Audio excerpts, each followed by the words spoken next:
Hi అండి అందరికీ, నేను మీ కళ్యాణిని. Welcome back to my channel. ఈరోజు నేను టమాటా రోటి పచ్చడిని రోలు అవసరం లేకుండా, మిక్సీతో పని లేకుండా, రోలు ఉన్నా కూడా టైం ఎక్కువ లేని వారికి కూడా క్విక్ అండ్ టేస్టీగా ఈ విధంగా ట్రై చేయండి. టేస్ట్ చాలా బాగుంటుంది.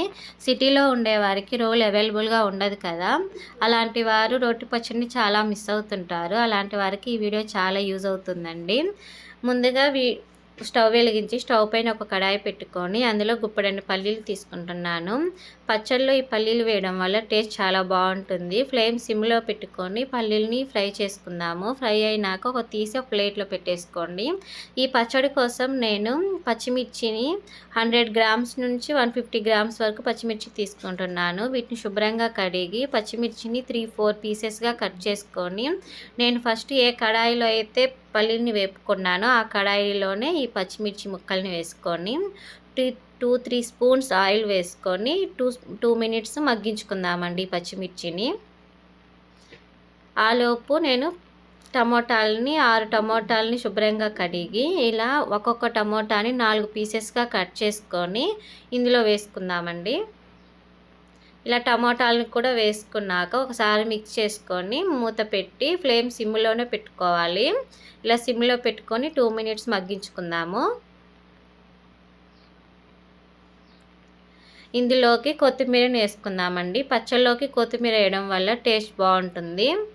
ఇలా గుప్పెడంత కొత్తిమీర తీసుకొని కాడలతో సహా శుభ్రంగా కడిగి ఇలా కట్ చేసుకొని ఇందులో వేసుకుందాము. 4-5 తెల్లబాయి వెల్లుల్లిని కూడా ఇందులో వేసుకుందామండి. వేసుకొని మూత పెట్టి 2 మినిట్స్ మగ్గించుకున్నాక 1/2 స్పూన్ జీలకర్ర కూడా వేసుకోండి. ఎప్పుడైనా ఏ పచ్చడి చేసేటప్పుడైనా జీలకర్ర వేయడం వల్ల మంచి టేస్ట్ వస్తుందండి, గుర్తుంచుకోండి. జీలకర్ర వేసినాక కొంచెం కరివేపాకు, చిటికెడంత పసుపు కూడా వేసుకోండి, కలర్ఫుల్గా ఉంటుంది. తగినంత సాల్ట్ వేసుకొని ఒకసారి మిక్స్ చేసుకొని అందులో నుంచి వాటర్ బయటకు వచ్చి పూర్తిగా ఇంకిపోయేంత వరకు టమోటాని మగ్గించుకోవాలి. ఇందులోకి ఉప్పు తొక్కు వేసుకుంటున్నానండి. దీన్ని ఉప్పు తొక్కు, చింతొక్కు కూడా అంటారు. ఇది అవైలబుల్గా లేకపోతే చింతపండు వేసుకోండి. నిమ్మకాయ సైజంత చింతపండు వేసుకొని స్టవ్ ఆఫ్ చేసుకొని ఇందులోకి మీడియం సైజ్ ఉల్లిపాయ ముక్కల్ని వేసుకొని, ఇప్పుడు నేను చూపిస్తున్నా కదండి, 2 కాళ్ళ మధ్యలో ఈ పాత్రను పెట్టి ఒక క్లాత్ సహాయంతో పప్పు గుత్తితోటి పచ్చని ఎనుపుకోవాలండి. నేను చూపిస్తున్నా కదండి, ఈ విధంగానే పచ్చని ఎనుపుకోవాలి. ఇందాక పల్లీలని వేపుకున్నాం కదండి, ఆ పల్లీలని మాత్రం మిక్సీ పట్టుకోవాలండి మనము.